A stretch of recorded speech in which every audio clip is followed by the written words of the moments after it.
She said, "I'm not cutting off my ex just because you're insecure." "Fair point," I said. Accepted Amsterdam, the position I declined 3 times for her. She realized I was serious when she showed up at my apartment to work things out. The new tenant answered the door. "Hey viewers, before we move on to the video, please make sure to subscribe to the channel and hit the like button if you want to see more stories like this. Thanks." Throwaway account because, well, this story got a bit too real and I don't need the drama resurfacing. But if you're here for some karma relationship justice, buckle up. This is how my ex Emily basically handed me the keys to a better life on a silver platter of betrayal. AETA for finally putting myself first after years of being her emotional doormat. Spoiler, I don't think so. Let me start from the beginning because context matters. I met Emily about 4 years ago at a mutual friend's birthday party in the city. She was this vibrant marketing grad full of big dreams about climbing the corporate ladder. And I was just hitting my stride as a software engineer at a solid tech firm. We clicked instantly, shared laughs over bad karaoke, late-night talks about our ambitions. I fell hard and she seemed to as well. Early on, she told me about her ex, Jake. They dated for 2 years in college, but it ended messy. He was the adventurous type, always chasing thrills like spontaneous road trips or quitting jobs on a whim. She painted him as unreliable, someone who left her feeling unstable. I, on the other hand, was the steady one. Reliable job, savings account, plans for the future. That's what she said she loved about me. Fast forward a bit and I started making sacrifices without even realizing how one-sided it was. Emily hit a rough patch right after we got serious. Lost her entry-level job due to company downsizing, struggled with anxiety about her career. I stepped up, covered her rent for a few months while she job hunted, helped her polish her resume, even connected her with some contacts in my network. She landed a decent gig in digital marketing eventually, and things seemed good. But that's when Jake started creeping back in. At first, it was innocent enough. A text here and there, just checking in as friends, she'd say. I'd see his name pop up on her phone during movie nights, and she'd laugh it off. "Oh, Jake's just sharing a funny meme from our old group chat, no big deal." But it escalated. She'd like his social media posts, pictures of him hiking in some exotic spot or at music festivals. Posts that screamed, "Look at my exciting life." I'd mention it casually like, "Hey, it bothers me a bit that you're still so connected to your ex." Her response, I rolls in defensiveness. "Alex, don't be so insecure. Jake's just a friend now. We have history, but that's it." History. That word started to grate on me. I'd overhear bits of their calls, her giggling at his stories, venting to him about work stress instead of me. One night, after a long day, I found her scrolling through old photos on her phone. There was one of her and Jake at a beach, arms around each other, looking carefree. When I asked why she still had those, she snapped, "Memories aren't something you delete just because someone new comes along." God, why are you always so paranoid? I wasn't paranoid. I was loyal, committed, and yeah, maybe a little naive, but I loved her, so I tried to trust. Meanwhile, my own career was taking off. About 2 years into our relationship, I got an offer from the company's Amsterdam office. A senior developer role with a fat salary bump, relocation package, the works. It was a dream, working on cutting-edge AI projects, living in Europe, exploring new cultures. But Emily was just starting to stabilize in her job, and she freaked out at the idea of moving. "I can't approve my life right now, Alex. What about my friends, my family, and Jake's here too? He's going through stuff, and I want to be around for that." "Wait, what?" Jake's stuff mattered more than our future. I turned it down for her. She hugged me tight that night, whispering how much she appreciated it. "You're my rock, Alex. I don't know what I'd do without you." But 6 months later, the offer came again. Same position, even better terms. Emily was in a good place by then, but she hesitated. "Amsterdam sounds amazing, but I don't know if I'm ready for that big a change." And Jake just got dunked. "He's a mess. I feel bad leaving everyone behind again, Jake." I declined a second time, telling myself it was for us. My boss was baffled. This is career suicide, man. Opportunities like this don't come often. The third offer hit last year. By then, things with Emily were strained. Her friendship with Jake had ramped up. Coffee meetups she downplayed as catching up. Late-night texts she'd hide when I walked in the room. I'd catch her comparing us subtly. Jake's starting that adventure travel blog. It's so inspiring. Your job's great, but it's just predictable. It stung. I was the one paying bills, planning dates, being there through her lows. Yet I was predictable. When the Amsterdam email landed, I brought it up over dinner. Emily, this could be huge for us. Fresh start, better life. She sighed, twirling her fork. I get it, but I'm happy here. And honestly, if you're pushing this because you're jealous of Jake, that's on you. Jealous? Maybe a little, but it was more about respect. I wanted boundaries. Look, if we're serious, maybe tone down the contact with him. It feels like emotional cheating. Her eyes narrowed. Emotional cheating. Wow, Alex, that's dramatic. I'm not cutting off my ex just because you're insecure. People can be friends after dating. Grow up. That line hit like a gut punch. I'd sacrificed promotions, stability, all for her comfort. And now I was the insecure one. I sat there staring at my plate, feeling the weight of those 3 declined offers. But I didn't argue. Not yet. Instead, I nodded slowly. Fair point. And in that moment, something shifted. I excused myself, went to the bedroom, and replied to the email. Accepted. Start date in 2 months. No fanfare, no announcement, just a quiet decision to stop being her backup plan. The next few weeks were a slow unraveling. Emily acted like nothing happened, still texting Jake openly, posting vague stories about cherishing old connections. I kept my acceptance under wraps, tying up loose ends at work, subletting the apartment discreetly. Internally, I was a mess, replaying every sacrifice every time I put her first. Why had I declined Amsterdam 3 times? For someone who saw me as predictable? The confusion gnawed at me during long walks alone, staring at the city lights, wondering if I'd wasted years on a one-sided love. But I didn't lash out. I just detached, packed boxes in silence while she was out, focused on the logistics of the move. It was like watching a movie of my own life. Realizing the plot twist was me finally choosing myself, things came to a head one evening about a month before my move date. Emily had been distant, spending more time out with friends. Code for Jake, I suspected. I'd seen her liking his posts again, once where he was tagged at bars with other women looking smug. That night, she came home late, a bit tipsy, and plopped down on the couch with a sigh. We need to talk, Alex. I knew what was coming. I sat across from her, calm as ever. Okay, what's up? She fiddled with her phone, avoiding my eyes. This isn't working. You're suffocating me with all this jealousy stuff. Jake and I are just friends, but you keep making it a thing. I need space to figure out what I want. Space, right? What you want, like with Jake. She rolled her eyes, that smug smirk creeping in. See, there it is again. Insecure Alex. Jake gets me. He's fun, spontaneous. We talk about real stuff without all the judgment. You're always so safe, planning everything, turning down adventures like that Amsterdam thing because you're scared of change. I almost laughed at the irony, but I held it in. I turned it down for you, Emily, 3 times. She waved it off dismissively. Whatever. The point is, I deserve someone who matches my energy. Jake's not perfect, but at least he doesn't clip my wings. I'm not saying I'm running back to him, but yeah, we're hanging out more. It's platonic mostly, but you're holding me back.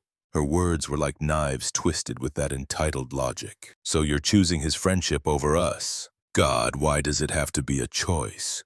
But if you're forcing it, then yes, I'm not cutting him off just because you're threatened. That's manipulative, Alex. If you trusted me, this wouldn't be an issue. Manipulative from the woman who'd guilt me into staying put while flirting with her ex. She leaned back, crossing her arms, looking so sure of herself. I think we should take a break, maybe permanent. I'll crash at a friend's tonight, give you time to think about how controlling you've been. I didn't beg, didn't raise my voice, just looked at her steadily. Fair point, if that's what you want, go ahead. She blinked like she expected a fight. Wait, that's it? No, please stay. You're just okay with this? What do you want me to say, Emily? You've made your choice clear. She huffed, grabbing her bag. Fine, whatever. You'll regret this when you realize no one's putting up with your boring routine. And with that, she stormed out, slamming the door. I heard her muttering something about finally free. As she left alone in the apartment, the silence hit hard. I poured a drink, sat on the balcony, and let the unfairness wash over me. Years of loyalty dismissed as controlling. Sacrifices thrown back in my face. Part of me wanted to call her, explain the Amsterdam thing, make her see what she'd lost. But no, that would be begging, and I was done.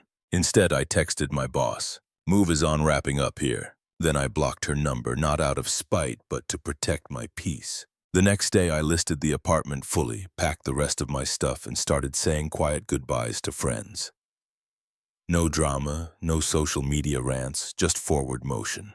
But the confusion lingered. Nights staring at the ceiling, replaying her justifications.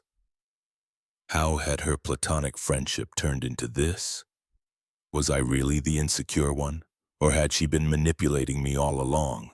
It felt outrageous, undeserved after everything I'd given. I journaled a bit, talked to a therapist friend anonymously. "You're not crazy," he said. "That's classic emotional abandonment." It helped, but the pain was real. I let it breathe, didn't rush to get over it. Amsterdam loomed like a lifeline, a chance to rebuild from the ashes of her betrayal. I didn't disappear overnight. It took planning. With the move 2 weeks away, I focused on tying up loose ends, shipped my essentials ahead, handed off projects at work, even hit the gym more to clear my head. Internally, the shift was happening. From vulnerable and questioning everything to a quiet resolve.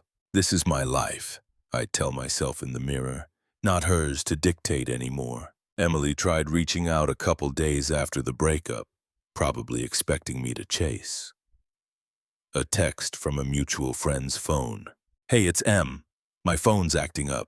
Can we talk? I didn't mean for things to end like that."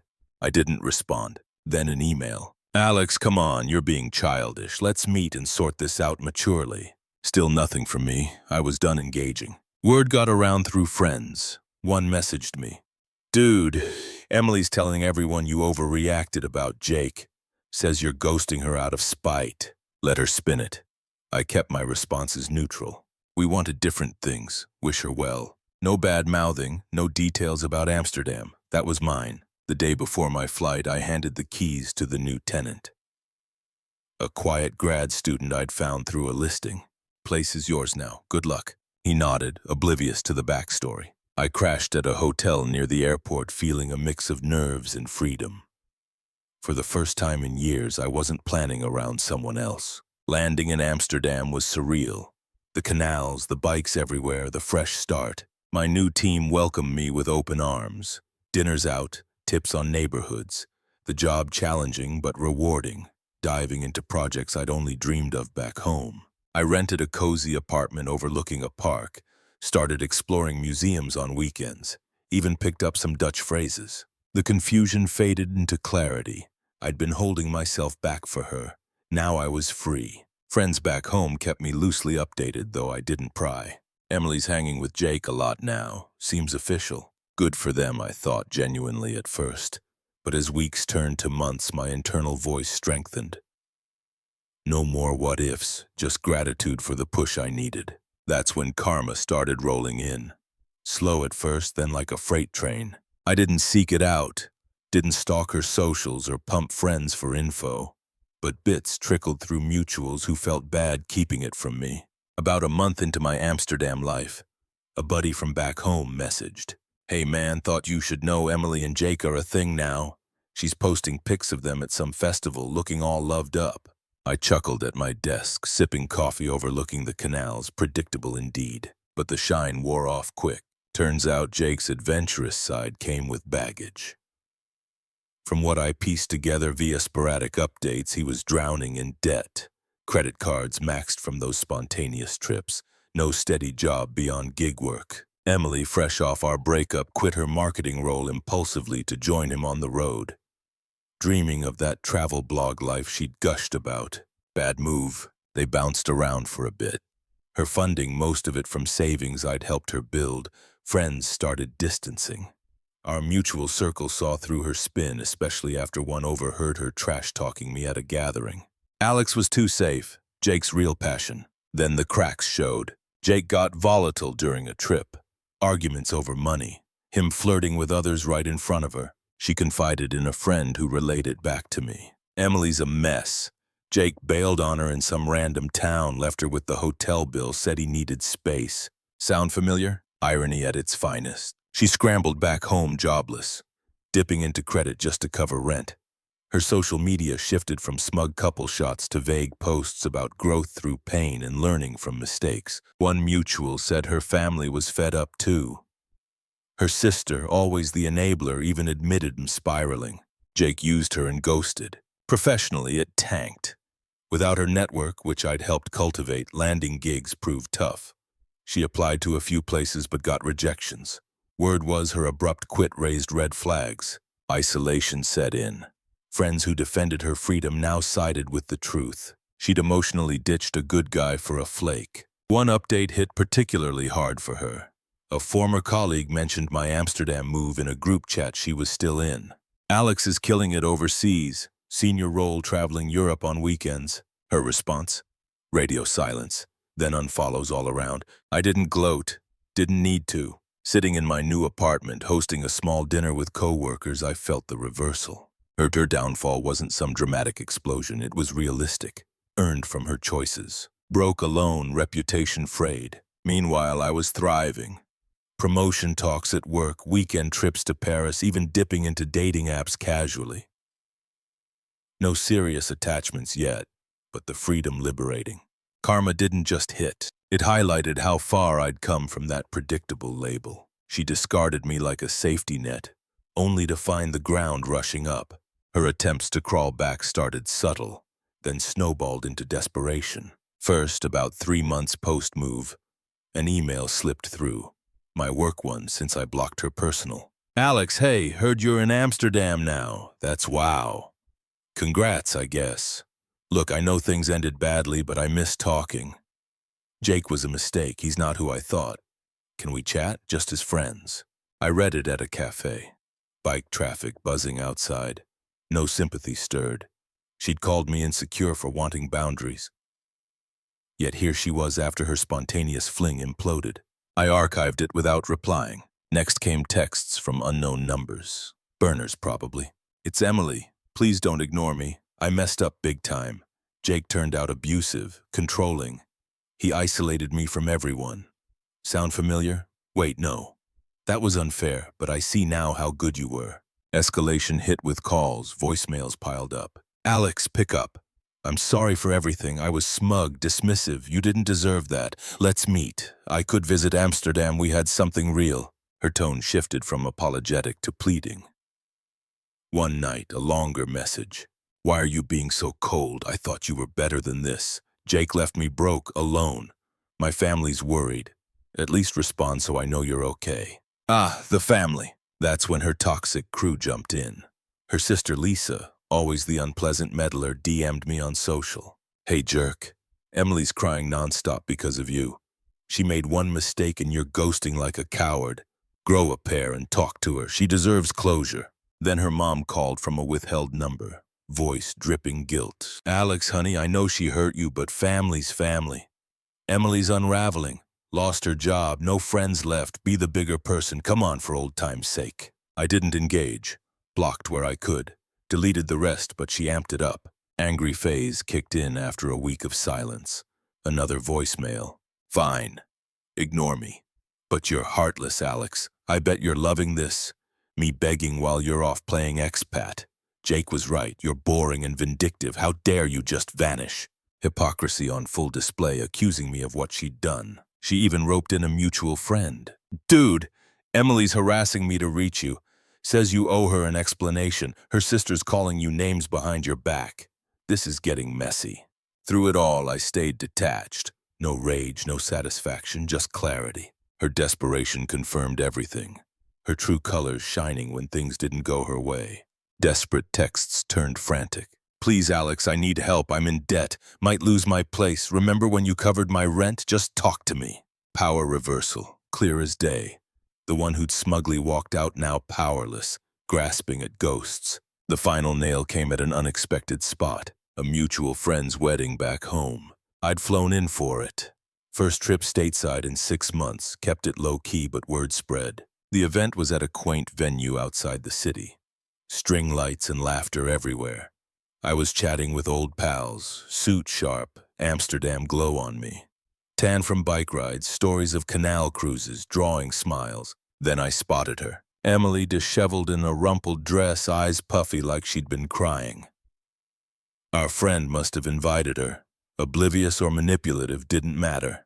She cornered me by the bar during cocktail hour, voice shaky but insistent. "Alex, you're here. God, you look good, successful. I flew back early when I heard. We need to talk." I sipped my drink, calm as ever, no emotional pull. "Emily, this isn't the place. Please," she begged, glancing around like she feared judgment. I was wrong. Jake was a disaster. He cheated, drained my savings, left me isolated. My job hunt's failing. Friends ghosted after hearing the full story. I see now you were my rock. I threw it away because I was stupid, chasing excitement. Come back or let me visit Amsterdam. We can start over. Her hypocrisy hung thick. Now she wanted the safe life she'd mocked. I set my glass down, voice steady, detached like closing a file. "You said your piece, but that chapter's closed. I've built something here. New role, new city, new perspective. You're not part of it anymore." She teared up, anger flickering. "That's it? After everything you're just done?" I begged, "Alex, my family's furious with you. Lisa says you're cruel." "Tell them hi," I said flatly. No bite, just fact. "But their opinions don't matter, neither do yours, honestly. I've moved on, literally and figuratively. You're irrelevant to my happiness now." She stared, realizing the reversal. Me thriving, her desperate. Roles flipped. Guests nearby whispered. Her failure on display against my quiet success. She muttered, "You'll regret this." Then turned away, shoulders slumped. I rejoined the group, toasting the bride. Free. Back in Amsterdam, life hummed on. Promotion sealed, dates turning promising, 0 backward glances. Karma delivered. I just accepted the upgrade. Thanks for watching. Make sure to subscribe to the channel and hit the like button. What do you think about this story? Share it in the comments.